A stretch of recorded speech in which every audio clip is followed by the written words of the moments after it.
I want to close by sharing some things with you that God has shown me. A lot of people ask me, what have you learned, Gailen? What's God teaching you?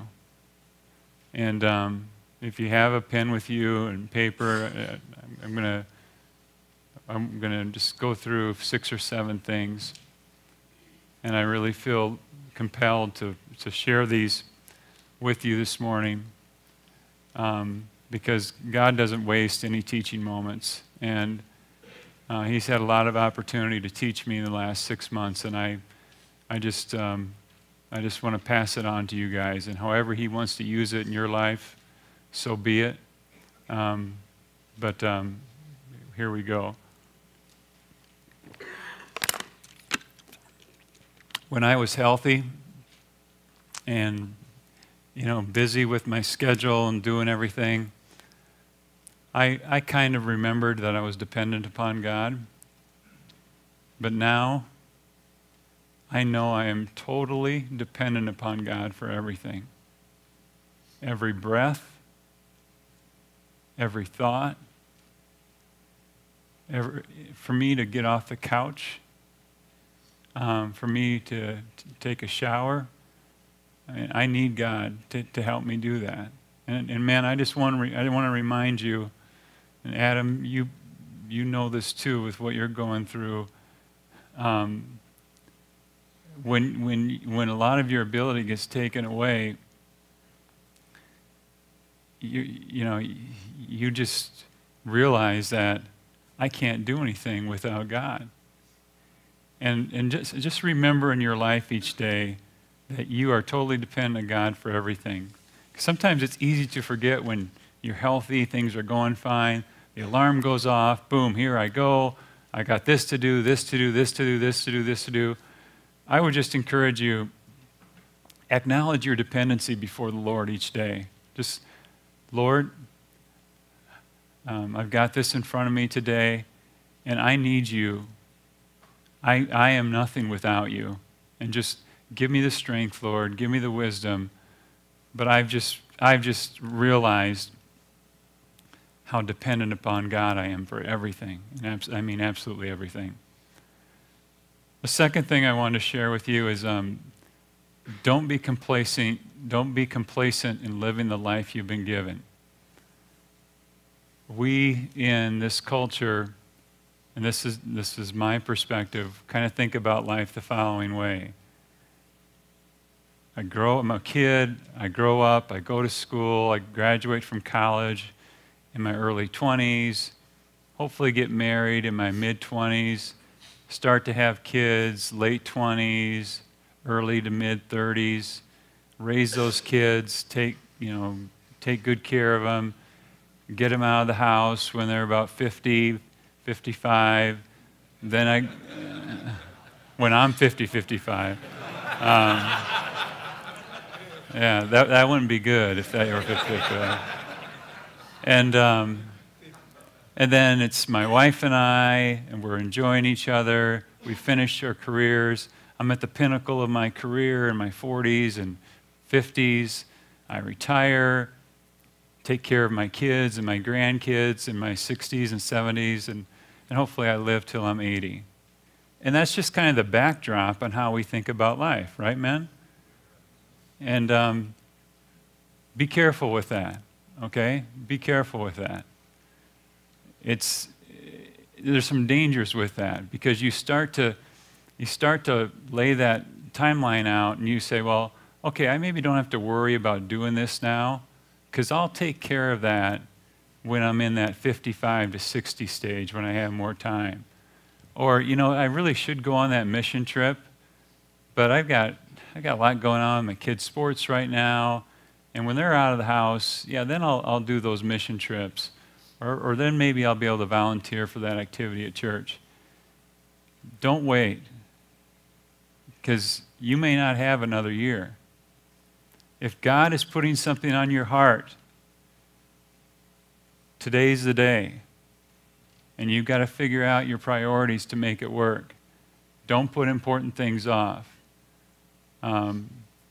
Think about how When you're 40, you should be thinking about what you're doing to preserve your legacy when you die.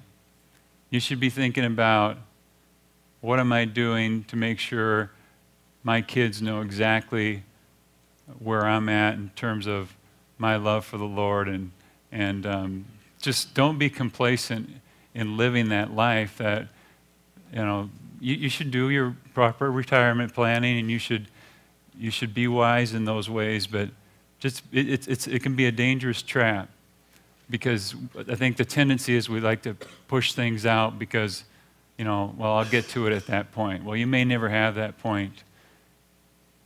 Item number 3,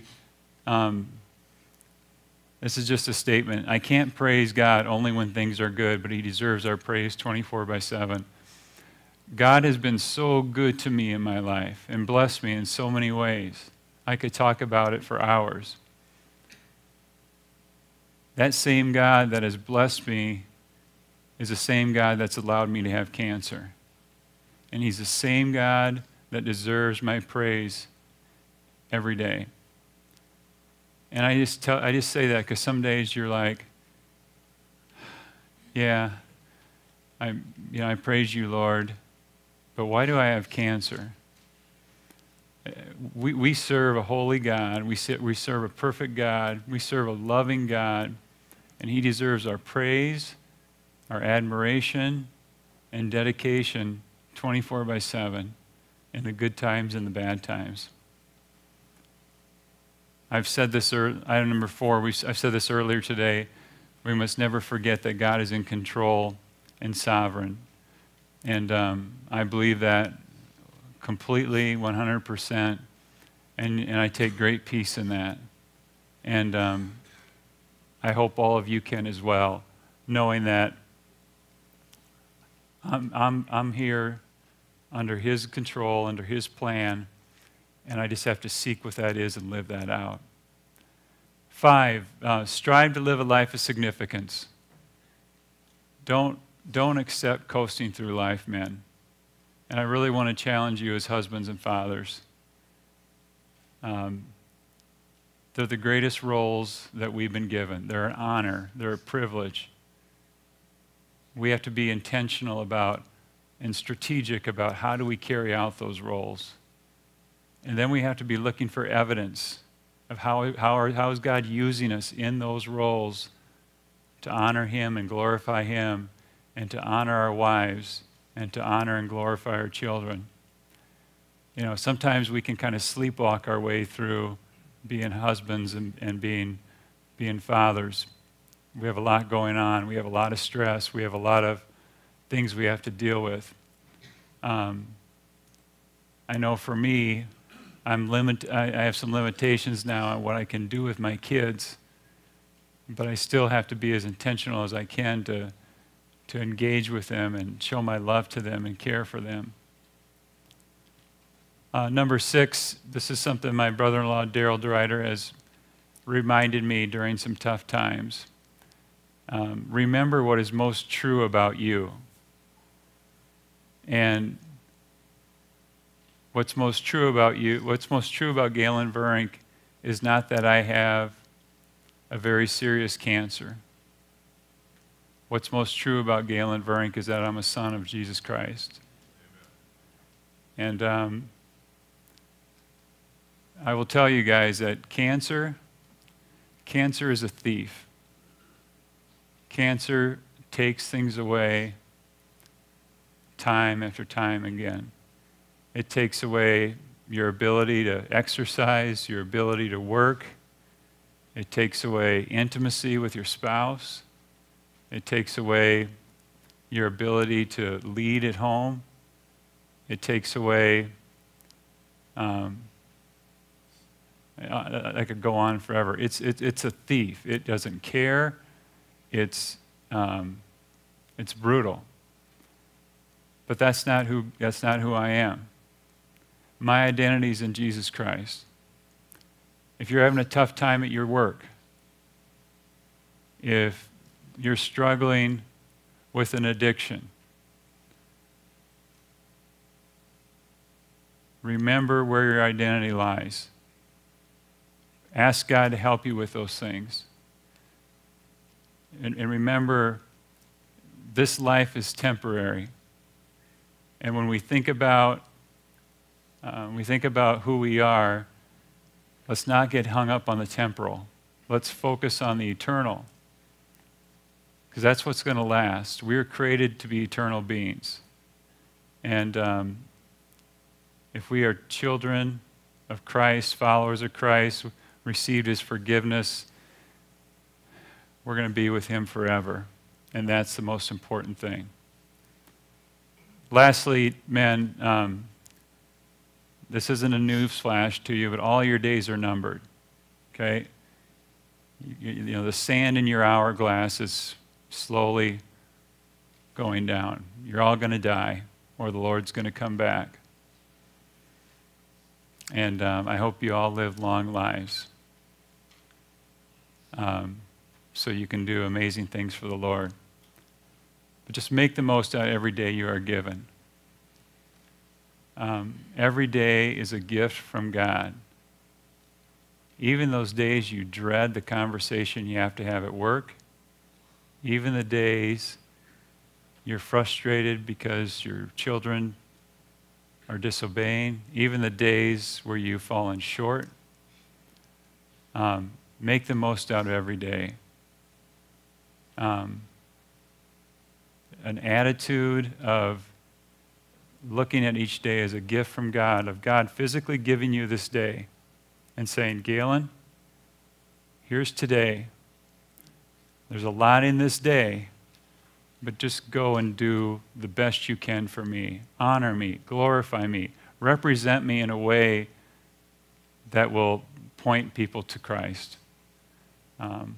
That's the last item I want to leave with you.